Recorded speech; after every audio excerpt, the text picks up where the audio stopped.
L'activité physique favorise une croissance et un développement sain. Mesdames et messieurs, bonjour et bienvenue dans votre émission sport pour les jeunes sur la Lizadeh Télévision. Une joie immense pour nous d'être ensemble avec vous et de savoir que vous êtes nombreux scotchés pour suivre l'émission. Alors, mesdames et messieurs, aujourd'hui, ensemble avec vous, vous avez déjà bien compris, nous allons parler du basketball, comme vous le constatez déjà devant vos écrans téléviseurs. On va parler sur le sujet, l'importance du basketball auprès de jeunes congolais. Alors, auprès de la jeunesse congolaise, voulais-je dire. Alors, pour ce faire, nous serons ensemble avec un invité spécialiste et professionnel du basket. Il s'appelle Prince Batia, à qui j'ai dit bonjour et bienvenue dans cette émission. Bonjour Jean-Pierre et bonjour à tous les internautes et téléspectateurs qui nous suivent. C'est un réel plaisir pour moi de repasser encore une fois sur vos plateaux et c'est une grande joie aussi pour moi. Je pense que ça ne sera pas une dernière fois. Je sais que dernièrement nous étions avec vous et ça fait vraiment très longtemps qu'on ait discuté et parlé autour du basketball dans le monde des jeunes. Vu qu'il y a déjà une première, donc ça annonce que nous sommes là présents et nous allons continuer du travail que nous faisons. Alors, d'entrée des jeux, je vous signale déjà, à un moment donné, nous serons là aussi pour vous donner la surprise. Déjà, vous êtes en train de constater derrière, il y a de ces personnes-là qui sont en train de jouer au basket, qui sont en train de s'exercer et s'entraîner pour les différentes rencontres qui se préparent déjà. Donc, nous allons découvrir avec vous à un moment donné le BC Révélation, dans Basketball Club Révélation, avec qui aussi nous allons échanger avec le coach, ainsi qu'un athlète qui va donner aussi l'esprit ainsi que la sagesse de sa passion par rapport à cette discipline. Alors, d'entrée des jeux, je commence déjà avec vous, Prince Batia, où on va essayer de comprendre, définir c'est quoi la discipline du basketball. Oui, le basketball c'est différemment en fait du football qui est le sport roi. Le basketball c'est un jeu de main, c'est un jeu d'une équipe de 5 qui se rencontre avec une autre équipe de 5 et ça fait déjà 10 sur terrain, mais en totalité 12 avec 7 remplaçants. C'est une discipline qui a été créée au fait aux États-Unis dans les années 1890 par un Canadien, mais naturalisé américain, James Naismith, qui a eu le goût de créer cette discipline, mais tout a commencé par une école, par un collège à l'État de Massachusetts aux États-Unis, et tout a été développé au fur et à mesure, jusqu'à ce que le basket prenne de l'ampleur comme il y en a aujourd'hui. On peut dire que le basket c'est la deuxième discipline aujourd'hui dans le monde qui a de l'ampleur après le football. Et le basket, si c'est arrivé en Afrique, c'est grâce aussi aux militaires. Pendant le moment de la guerre mondiale, quand il y a eu des déplacements des militaires, c'est en ce moment-là ceux qui ont connu des déplacements, qui sont revenus avec l'esprit de cette discipline. Et voilà, aujourd'hui nous avions des baskets aussi en République démocratique du Congo. Voilà, vous avez parlé tout à l'heure de l'école de Massachusetts où le basketball a vu naissance et a commencé. Et sûrement quand on parle d'une école, on fait directement référence à la jeunesse. Alors la question qui me vient en esprit est de savoir pourquoi les jeunes doivent s'intéresser à la discipline du basketball. Bon, déjà les jeunes doivent s'intéresser au basketball parce que déjà en premier lieu le sport ça épanouit. Là c'est pour tous les sports, toutes les disciplines. Les sports ça épanouit le corps. Mais particulièrement s'intéresser au basketball parce que le programme du basket c'est beaucoup plus lié à l'école. Et quand on parle de l'école, on voit plus l'éducation. Vous allez voir la majorité de basketteurs qui sont formés et que nous formons aussi, la plupart sont intellectuels et la plupart aujourd'hui sont devenus des cadres dans la société. Pourquoi? Parce que la personne qui a créé le basket, il a créé ça à l'école. Et il a associé l'idée de l'éducation au sport. Ce qui veut dire que le basket aujourd'hui doit s'appliquer à l'école. Une pratique aujourd'hui que nous devons avoir en République démocratique du Congo, où les écoles doivent avoir des terrains de basketball sur lesquels chaque enfant aura à pratiquer dans des cours tels que gymnastique ou éducation physique. Et en dépit de ça, les baskets ça donne des relations. Les baskets ça donne des relations parce qu'après la carrière il y a la vie qui continue. Et quand la vie continue, vous avez besoin d'avoir du travail, vous avez besoin d'avoir tout ce qui vous permettra de vivre mieux. Mais grâce aux relations que vous avez tirées au basketball, ça vous permettra de ne rien manquer dans le futur. Voilà l'importance du basket. Je vous rappelle déjà pour vous qui nous suivent et qui nous ont pris en retard, nous sommes en train d'échanger sur la discipline du basketball autour de la thématique, l'importance du basketball auprès de jeunes ou de la la jeunesse congolaise. Alors là, nous venons d'entendre avec Prince Badja, notre invité spécialiste du basketball, sur l'intérêt apporté auprès du basketball. Mais c'est quoi l'importance du basketball? L'importance du basketball, surtout dans le milieu des jeunes, puisque aujourd'hui c'est la plupart des jeunes qui pratiquent le basketball. Le basketball, ça éduque. Le basketball, ça éduque. Le basketball, ça transforme, surtout côté de transformation. Et le basketball, ça réforme. Parce qu'aujourd'hui, nous avions récupéré certains enfants qui, au départ, étaient des enfants de la rue, ou on peut dire des koulounas dans ce sens. Mais ils ont été transformés mentalement et psychologiquement. Parce que vous venez dans un cadre où vous rencontrez déjà des gens bien éduqués. Alors il suffit parce qu'il y a un auteur qui disait que l'enfant né naturellement bon, c'est la société qui les rend mauvais. Nous avions compris que tous qui sont enfants de la rue, tous qui sont koulouna, ils ont été transformés dans le milieu où ils habitaient. Mais lorsque nous les récupérons pour les mettre dans le milieu du basketball, et ils sont transformés en de bonnes personnes. Donc c'est ça l'importance du basket. Ça transforme. Et aussi ça donne la vie. Ça donne la vie au fait que tout le monde voudrait avoir. Les gens aujourd'hui sont millionnaires dans le basketball. C'est parce qu'ils ont compris que ça paye. Ok, et quand déjà cette importance, vous parlez le basket transforme et les baskets éduquent. La question que je me pose sûrement avec le téléspectateur qui nous suit, comment est-ce qu'une discipline sportive peut transformer et éduquer la personne? Parce que c'est la même personne qu'on tire dans la rue, qu'on amène. C'est juste qu'on doit le faire jouer. Est-ce qu'à travers le jeu, la personne peut se transformer et avoir une nouvelle éducation? Non, la personne est transformée à travers la discipline. À travers tout ce qu'on l'inculque dans la tête, il est transformé. Parce que la transformation, c'est une chose qui ne vient pas du coup. Il faudrait un long moment dans lequel on est en train de travailler la personne, psychologiquement, moralement, pour que cette personne soit transformée. Donc, du coup, même si vous récupérez un enfant de la rue ou un bandit, pour les transformer, il faudrait du temps. Et le temps, là, c'est les coachs qui le font. C'est tout ce qui entoure, en fait, l'entourage de cette personne qui font à ce que cela parvienne. Vous êtes toujours en direct de la l'ISADEL Télévision. Si vous voulez nous joindre ou nous laisser des messages ou des questions ou des préoccupations, n'hésitez pas de nous écrire au numéro qui s'affiche au bas de votre écran ou sur notre page de Facebook Sport pour les jeunes, l'ISADEL Télévision officielle. Déjà, n'hésitez pas de nous laisser le message ou de nous contacter par ces numéros-là. Alors, nous continuons toujours avec nos questions. Vous voulez savoir maintenant cette fois-ci le bienfait du basketball. Qu'est-ce que le basketball apporte comme bienfait dans le milieu des jeunes? Dans le milieu des jeunes, le basketball, à part éduquer, ce que j'avais dit comme importance, le basketball, ça donne la vie. Et quand je parle de la vie, c'est-à-dire c'est un métier. C'est comme quelqu'un qui travaille dans une entreprise. C'est ça aussi le basketball. Dans ce sens-là, je peux vous donner un témoignage. Il y a un petit qui a évolué avec nous à l'époque. Aujourd'hui, c'est un grand à la NBA, Jonathan Kuminga, qui est chez les Warriors. Et nous tous, nous savions les contrats qu'on a au niveau de la NBA, c'est des contrats des millions. Donc, c'est ça les bienfaits d'abord du basketball. Ça fait rêver. Il faut faire rêver les jeunes. Voilà pourquoi vous voyez ces coachs qui passent tout ces temps en train de former les jeunes. Peut-être vous direz ils sont en train de perdre leur temps. Non, ils sont en train de faire du grand boulot. Seulement, ce qu'on pourrait dire que ces jeunes puissent avoir de la reconnaissance parce que le coach qui t'inculque tout ce qu'il peut te donner comme entraînement, et lui il n'a rien à gagner parce que lui il connaît déjà. Il t'inculque pour que toi demain tu deviennes une grande personne.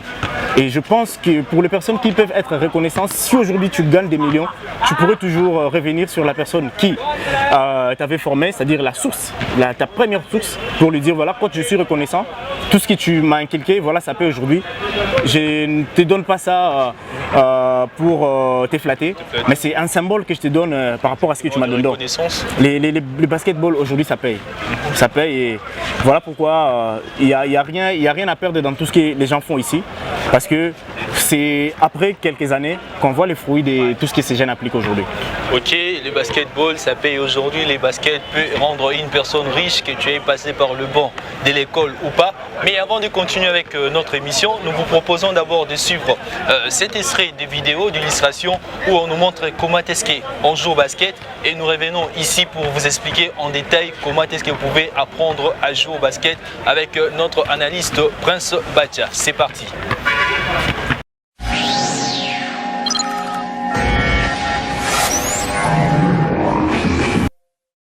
Le basketball se joue sur un terrain rectangulaire de 22 à 28 mètres de long et de 13 à 15 mètres de large. À chaque extrémité du terrain, un panier de 45 cm de diamètre est accroché à un panneau situé à 3,05 m du sol. Deux équipes de 5 joueurs s'affrontent pendant 4 quart-temps de 10 minutes. Une mi-temps de 15 minutes est observée après le deuxième quart-temps. L'objectif des deux équipes est de faire entrer le ballon dans le panier de l'équipe adverse pour inscrire le plus de points possible. Un panier vaut 2 points, ou 3 points si le joueur tire depuis l'extérieur de la ligne des 3 points, tracée à 6,75 m du panier. L'équipe qui a le plus de points à la fin du temps réglementaire gagne le match. En cas d'égalité, les deux équipes jouent des périodes de prolongation de 5 minutes jusqu'à ce qu'une équipe l'emporte. Pour faire progresser le ballon, les joueurs ne peuvent se déplacer qu'en dribblant ou en faisant une passe, en utilisant exclusivement leurs mains. En attaque, les joueurs peuvent être sanctionnés de violation, qui donne lieu à une remise en jeu pour l'adversaire derrière la ligne de touche. Pour les connaître, consultez notre vidéo « Violation ». En cas de contact physique illégal, les joueurs peuvent être sanctionnés de faute. Pour apprendre à les éviter, consultez notre vidéo « Faute ». Les fautes sont sanctionnées de remise en jeu ou de lancer franc pour l'adversaire. Les lancers francs sont tirés depuis la ligne située à l'extrémité de la raquette et valent 1 point. La raquette, aussi appelée zone restrictive, est la zone rectangulaire dessinée sous chaque panier. À chaque arrêt de jeu, l'entraîneur a la possibilité d'effectuer un changement de joueur, et ce de manière illimitée. Vous connaissez désormais les règles de base du basket. À vous de jouer!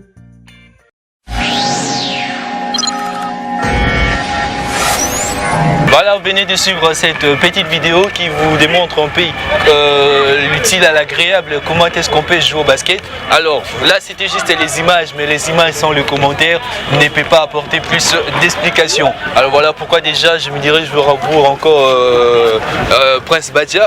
Comment est-ce qu'on peut jouer au basketball en détail? Essayez un peu de faire comprendre aux téléspectateurs de la LISADEL Télévision. D'abord pour jouer au basketball il faudrait apprendre. Il faudra apprendre parce qu'il y a ce qu'on appelle les basics. Il faudrait passer par les mains des formateurs, par les mains des coachs. Et après que vous ayez appris, il y a des termes aussi que les apprenants utilisent et que les coachs aussi utilisent pour apprendre à ces enfants comment jouer. D'abord en premier lieu, passez par un formateur qui va vous montrer des basics. Je ne sais pas si je pourrais reprendre tous ces termes, mais en premier lieu, on montre d'abord à l'enfant les positionnements. Comment l'enfant doit se positionner, avoir une position accroupie. Parce que pour quelqu'un qui est d'abord en ses débits, il faudrait d'abord lui montrer des petites choses. C'est-à-dire c'est comme un enfant que vous voulez transformer, même s'il est âgé. Alors il faudrait lui montrer d'abord par une position accroupie, tenant la balle. Et il est comme s'il est assis, en train de bondir avec la balle. En train de bondir avec la balle. Là, c'est pour tous les apprenants. Mais au fur et à mesure, la personne apprend. Les coachs passent par les autres étapes parce qu'on considère que la première étape, vous l'avez déjà comprise et il faudrait passer par une autre étape. Dans le basketball, c'est très vaste et si on se met aujourd'hui à expliquer terme par terme, étape par étape, c'est vrai, ça nous prendra du temps.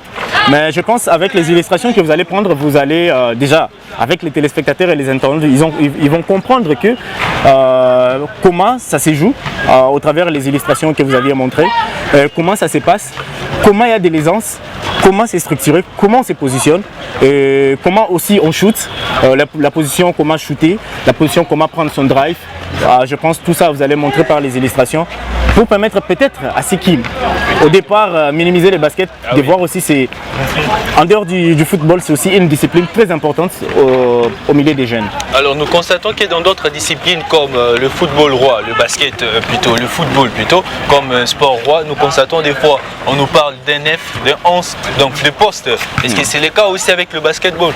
Non, c'est controversé, il y a un écart lointain entre le basketball et le football. Déjà quand le football ça se joue avec les pieds, le basket ça se joue avec la main, donc il y a un écart et on ne peut même pas comparer ces deux disciplines. Et on ne peut pas dire voilà tel basketteur est plus fort que tel footballeur, ça ne peut jamais exister parce que ce ne sont pas les mêmes disciplines. Alors dans le basket, on n'a ni nef, on n'a ni gardien, on n'a ni défenseur. Le basketball, nous tous nous jouons le même rôle. Nous tous nous sommes gardiens, nous tous nous sommes défenseurs, nous tous nous sommes attaquants. Parce que, différemment du football, quand il y a attaque, les défenseurs restent, les gardiens restent. Mais en basketball, quand vous attaquez, c'est toute l'équipe qui attaque. Quand vous défendez, c'est toute l'équipe qui défend. Parce que vous montez tous à 5 et vous redescendez tous à 5. Mais il y a des postes, ça il faudrait le dire parce que c'est dans toutes les disciplines qu'il y a des postes. Comme dans le football, nous avions des défenseurs, nous avions des milieux de terrain, nous avions des attaquants, nous avions un gardien, nous avions un coach. Dans le basketball, il y a celui qu'on appelle un meneur de jeu. C'est lui le poste 1. Un meneur de jeu, c'est-à-dire c'est lui qui sort la balle de la zone défensive pour monter avec la balle à la zone offensive. Mais si on essaye de faire un paradigme entre les meneurs de jeu qui est le poste 1 en football, c'est le milieu de terrain en football. Parce que c'est le milieu de terrain en football qui organise les jeux. Et dans le basketball, c'est le poste 1 qui est le meneur de jeu qui organise les jeux. Il sait comment placer ses joueurs, il vous dit non, il faut faire ceci, il faut tourner pour avoir un panier facile. Les paniers, on compare ça comme les billes en football. Mais différemment, au basketball, on a beaucoup de billes. On a plusieurs billes même. Donc un panier qui peut donner plusieurs... Ça donne parce que même dans le basket, les scores vont dans les 150. En football, limite c'est 5 à 0. C'est 5 au plus, mais c'est vrai, ça part au-delà. Mais 5 déjà dans le foot, c'est trop. Mais en basketball, on part jusque dans les 150, 160 paniers. Tu vois? Alors, il y a aussi celui qui est le poste 2. Poste 2, poste 3. En football, si on essaie de comparer, bien qu'il n'y a pas de comparaison, mais par rapport au poste, en football, les postes 2 et 3 dans le basket, c'est comme les ailiers. Les 11 et les 7. Ce sont eux qui créent des brèches pour trouver dans l'axe où il y a les gardiens, chercher les attaquants des pointes. C'est ça maintenant le rôle des ailiers en basketball, le poste 3 et le poste 4. Maintenant, le poste 5 et les postes 4 et les postes 5 sont considérés, je peux dire comme dans le foot, les numéros 9. Le numéro 9, c'est lui qui est sous la trapèze. Bon, c'est vrai, les baskets ça a changé, mais j'essaie d'expliquer un peu archaïquement par rapport à ce qui a été. Le basketball au départ, les postes 4 et les postes 5 restaient sur place, sous l'anneau, dans la trapèze, attendre que le meneur ou les ailiers leur donnent la balle et faire les mouvements afin de trouver les paniers. Mais aujourd'hui, comme tout est actualisé, comme le basketball ça change, aujourd'hui les postes 4 peuvent jouer le même rôle que le meneur. Les postes 5 peuvent jouer le même rôle que le meneur. Voilà pourquoi aujourd'hui avec les coachs, on sied beaucoup plus sur les fondamentaux. Aujourd'hui, un poste 4 et un poste 5 doivent aussi savoir manier la balle, doivent aussi savoir trouver les crosses, doivent aussi savoir trouver les brèches, doivent aussi driver. C'est aujourd'hui les baskets actuels aux États-Unis. Et je pense que c'est la même philosophie que la NBA a apportée en Afrique avec la NBA Junior, la NBA Academy, mais aussi la Basketball Africa League, la compétition qui récemment Espoir Foucache a joué, pour essayer de donner l'idée de ce que l'actuel basket est devenu. Parce que je pense au fur et à mesure les années passent, la loi change, les choses changent et il y a des nouvelles choses qui arrivent. Donc comme dans le football, on a mené la VAR qui n'existait pas à l'époque. C'est des nouvelles choses qui arrivent dans chaque discipline. Donc le basketball aussi a des nouvelles choses qui arrivent à sa manière. Et aujourd'hui, la République démocratique du Congo fait partie aussi de ces nations bénéficiaires de tout ce que la FIBA actualise tous les jours pour que la discipline ait quand même la beauté.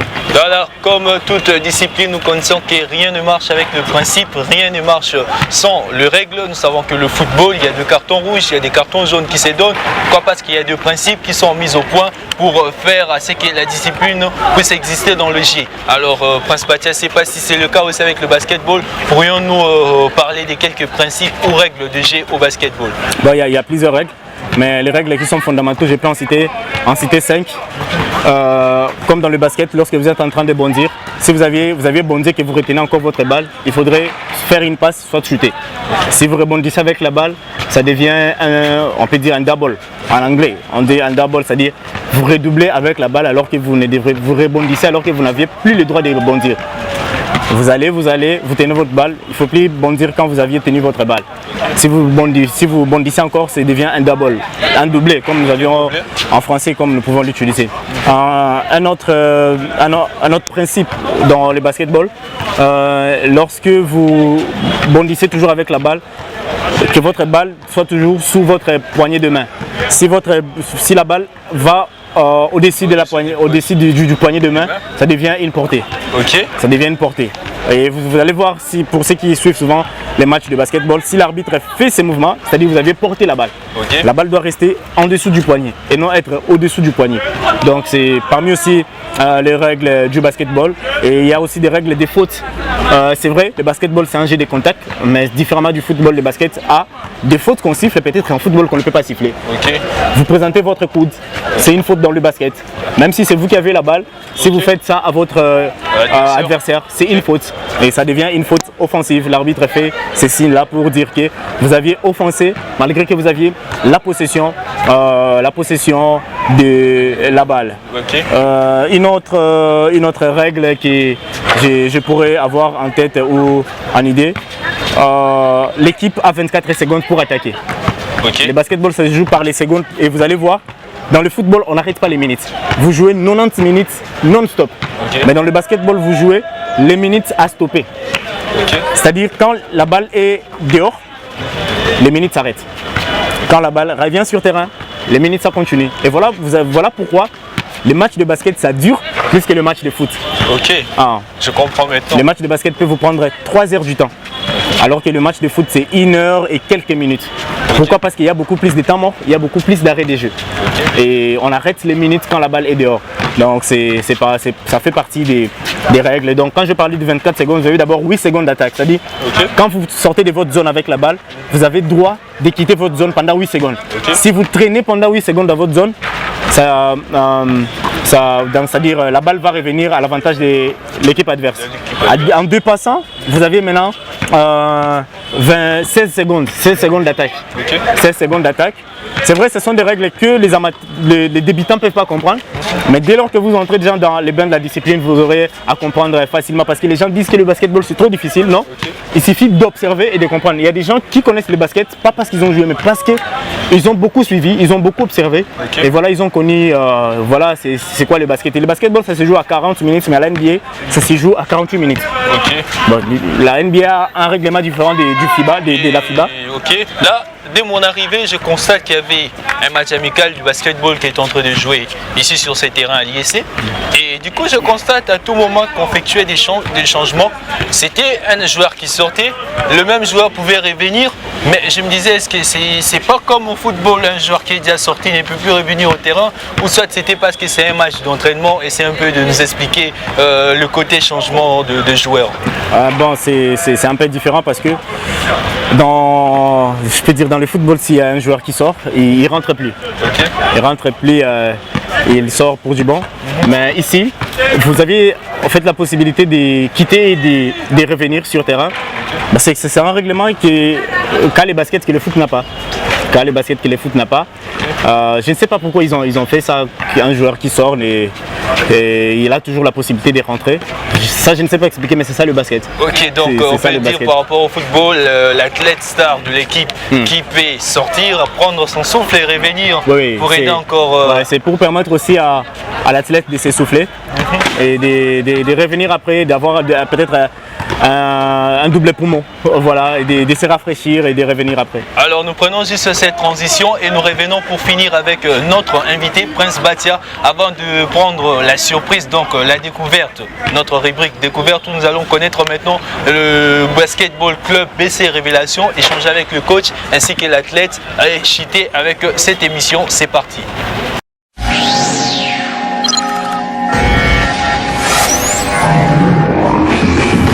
Voilà, bonjour cher athlète. Bonjour. Alors pouvez-vous vous présenter? Vous êtes devant la caméra de la télévision. Oui, moi c'est Anne-Marie Amani, je suis du BC Révélation.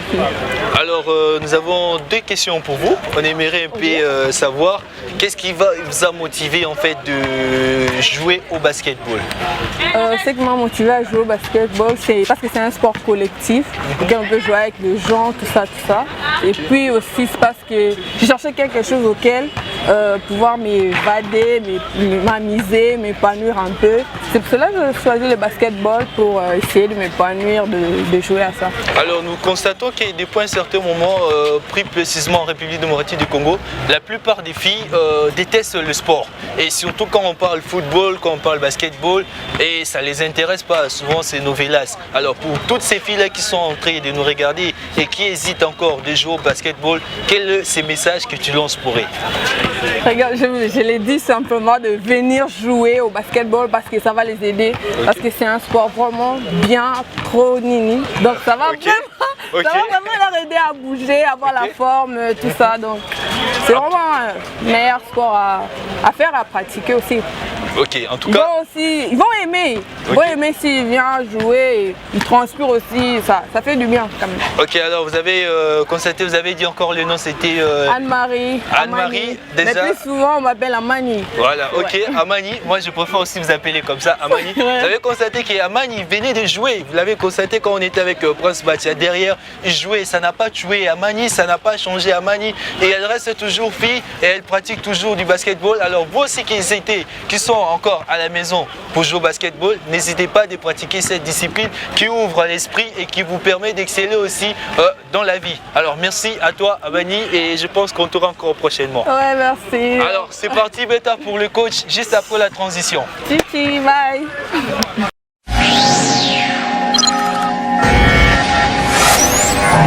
Bonjour monsieur, je m'appelle Moulamba Cardinal. Okay. Maintenant, voulu qu'on m'appelle Diamond Mabouza. Ok, mais moi je me pose une question depuis que je suis arrivé. Okay. Je sais qu'un cardinal c'est avec les églises catholiques, tout ça, et plus précisément l'église catholique. Pourquoi ce nom cardinal? En fait, le nom cardinal c'est un nom qui m'a été donné à l'école. Quand j'étudiais avec mes amis, je faisais qu'encadrer mes amis quand j'étais élève. C'est encore dans l'école primaire où j'ai été surnommé Monsieur le Cardinal. Okay. Parce que ma façon d'être avec des amis, mon comportement était désencadré, disons. Je faisais des actes trop catholiques. Okay. C'est là où mes amis m'ont surnommé Monsieur l'abbé. Ok. Ouais. Donc il y a dans mon quartier jusqu'à maintenant, même dans ma famille, il y a ceux qui m'appellent Yakiré. Ok. Donc monsieur l'abbé, voilà. C'est là où le nom cardinal. Alors vous, ces jeunes-là qui passaient souvent vers le stadium du côté Stade des Martyrs, lorsque vous avez appris que j'allais tourner avec Cardinal aujourd'hui, ils m'ont demandé de poser cette question. On aimerait savoir pourquoi il s'appelle Cardinal. Alors vous avez la réponse à cette question. Alors revenons directement au but de l'intervention du coach Cardinal de BC Révélation. Je rappelle très bien, il est le coach au niveau du basketball club BC, comme on l'appelle, la Révélation. Okay. Alors, nous aimerons savoir avec vous, ou bien la question est juste de poser, que dire du basketball en tant que coach? Le basketball, on veut le développement du basketball. Je demande à la fédération d'aider, surtout le basket féminin. Moi, je suis en train de pleurer pour le basket féminin. Nous sommes en voie de disparition de ce basket féminin.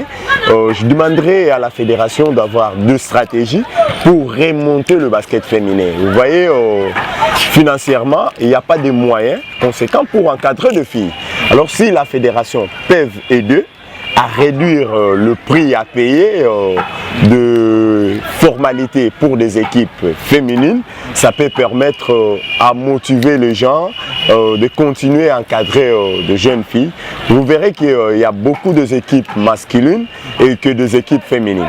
Donc si on continue toujours avec le même rythme de payer en égalité filles et garçons, vous verrez que 5 ans plus tard, on doit perdre le basket féminin en RDC. Alors, j'ai fini avec cette petite question, bien que j'avais promis de parler d'une question. C'est une sous-question comme moi. Okay. Nous, ici à la Lisadelle, on l'appelle comme ça. Alors, vous entraînez les jeunes depuis des années. Alors, nous aimerions savoir, est-ce que par rapport à ces personnes que nous appelons des seniors, que nous voyons à la télévision, nous avons vu même avec Focach de leur côté, bien sûr, qui sont jeunes, mais par rapport à l'expérience, nous voyons que ce sont des seniors. Est-ce que vous connaissez des difficultés dans le coaching des jeunes avec cette discipline de basketball?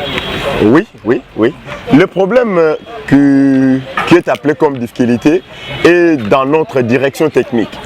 La direction technique devrait proclamer, donc donner un programme général pour toutes les équipes, disons, de la formation, donc disons des académies, des écoles de formation. La direction technique devrait nous donner un programme pour former tous les enfants dans le même pied d'égalité. C'est là où il y a des difficultés parce que tu verrais l'académie à l'autre donne la formation selon leur stratégie. Bon, de grandes difficultés, vous verrez qu'il y a des anomalies, des fondamentaux dans l'évolution des athlètes. Vous verrez, il y a des athlètes qui sont mal formés dans des bases et cela pose le problème jusqu'à dans de grandes compétitions. Un grand défaut dans notre basket Congo, c'est les ratés de lancer franc. Ok. Vous pouvez faire des statistiques. Voyons le match qui se joue. Allez compter des lancers francs. Si l'équipe est au moins au courant du match, peut avoir 25 lancers francs. Si ils peuvent marquer, ça doit être la moitié ou au-dessus de la moitié. Tu vois, déjà ce sont les fondamentaux qui nous posent des problèmes au niveau des tirs. Ok.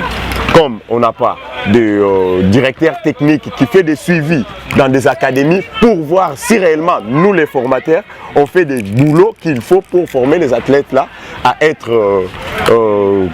des professionnels, donc faire des résultats qu'on a besoin. C'est là où ça nous pose des problèmes. Voilà, vous avez compris, c'était l'intervention du cardinal, comme on l'appelle, le respect de la déontologie. C'était le respect de la déontologie. Voilà, nous étions là. Donc vous avez bien compris que nous sommes arrivés à la fin de cette émission de la discipline du basketball. Nous avons parlé avec vous de l'importance du basketball auprès de la jeunesse congolaise. C'était pour moi, Jean-Pierre Kaniki Mouka, un réel plaisir de vous présenter cette émission. J'étais accompagné derrière du côté technique par le caméraman, le chef, le capitaine comme j'aime l'appeler, Monsieur Freddy. Il est accompagné de Joël qui ont permis la réalisation de cette émission. Alors quant à moi, je vous retrouve prochainement pour la découverte d'une nouvelle discipline ainsi pour un nouveau numéro. Hasta la vista.